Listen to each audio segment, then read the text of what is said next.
Reproductive Fact Act in California, ironically an acronym for Freedom, Accountability, Comprehensive Care, and Transparency, mandates that all crisis pregnancy centers, including those linked to religious groups, must post signs of a certain size in their establishments that promote free or low-cost abortions in California. If the pregnancy centers do not comply with the law, they will be faced with heavy fines or even be forced to shut down. Other states, such as New York and Texas, have pushed for similar laws, but California is the first state to implement this bill. Here with me to discuss the Reproductive Fact Act, from Concerned Women for America, Janae Stracke. Janae, thanks for being here. Thank you for having me. Now, there are so many things wrong with this law, it's hard to even know where to start. But let's tackle the religious freedom part first. Many of the pro-life pregnancy centers that are being forced to post these abortion promotion signs have some sort of religious affiliation. Doesn't enforcing this new law violate their religious freedom? Absolutely, absolutely. I mean, this is unconstitutional, and it is unconstitutional in more than one way. Not only does it violate free exercise, but it violates free speech. And a lot of these clinics, like you said, are religious, and our government is not supposed to tell us what we can't say, but it also certainly must not tell us what we have to say, which is in a lot of ways even scarier. And Concerned Women for America has 500,000 members, and those members want to go to clinics that do not provide or promote abortions. And now in California, one of our largest chapters is losing that right to follow their convictions. You're absolutely right about the free speech aspect. People so often think of that amendment to our Constitution in the Bill of Rights as something that protects them from or allows them to say whatever they want. They don't think of it as the government forcing them to say something that they do not feel, and that's equally as important. Now, in your opinion, from a constitutional standpoint, do these pregnancy centers have a strong enough case that could go all the way to the Supreme Court?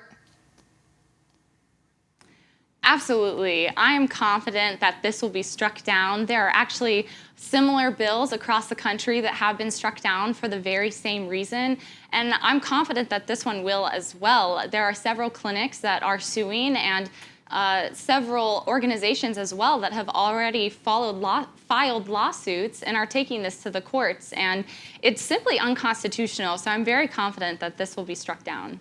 Right, there have been several other states that have tried to pass bills like this, but they haven't been implemented. California is the first, unfortunately. But now that this bill has passed in California, what kind of precedent will this set? Is this going to lead to other states making the push to do the same? You know, I don't think so. Like I just said, there are other states that, although they were struck down before it was implemented, as it was in California, there are other states that tried to have similar things passed, and ultimately they were struck down. And I think the same thing is going to happen in California.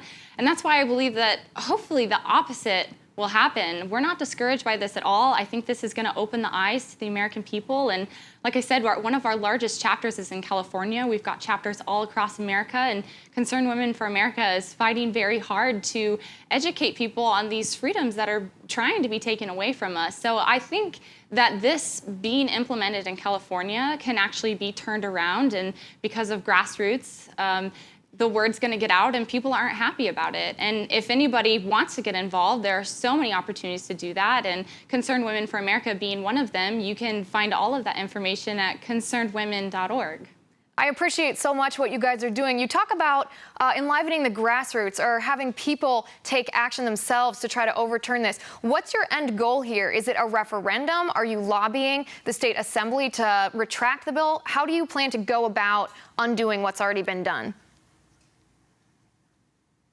Right. Well, as I said, there are several organizations that have already taken this to court. So they're filing lawsuits, and it will go to the courts and they'll decide. And I think ultimately they'll see that this is unconstitutional because it violates free exercise and free speech, and it will be struck down. And we are ready if this happens in other states. We've got other chapters that are going to fight against this and hopefully stop it before it even gets to the point where it's implemented. I mean, this is a push by extremists and big abortion people who ultimately it's about the bottom line for them. And they're feeling the effects of clinics that are are giving women other options. You know, they always say that they are pro-choice, but I think ultimately they're afraid of choice, and that's what we're seeing here.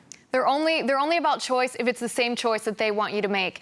Now, if this bill does get to the point of being implemented, if it's not overturned by the courts, do you expect pregnancy centers to comply with this or refuse on the grounds that their religious freedom and their freedom of speech is being violated? I think that's going to come down to the clinic and their conviction and what they feel. And, you know, we've seen other cases of religious liberties being infringed upon, Kim Davis being one of them. And those clinics are going to have to decide for themselves what is a conviction of theirs, and they're going to have to decide what they want to fight for. Right, whether they want to pay the price for standing up for their rights. Now, from a political perspective for a second, let's talk about the converse side of this situation. Are abortion clinics required by law to post notices about pregnancy centers and the services they offer, the free services that they sometimes offer?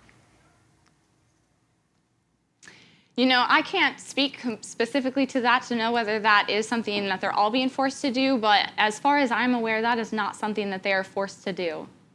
Right, and that's something that just points up the hypocrisy. I think we need to keep that as part of the discussion, because when they're talking about choice, talking about educating women and being transparent about all the different options, they're completely neglecting to show women who walk into abortion clinics that there are other choices, such as adoption, such as carrying the baby to term, such as keeping that baby themselves, and that there are resources to help them. So when we talk about this choice, when we talk about the transparency, I think that's a very fundamental and important point to bring up, that the law is not balanced. It's not truly about transparency. It's not about educating women. It's about, like you said, the bottom line of trying to push the abortion agenda.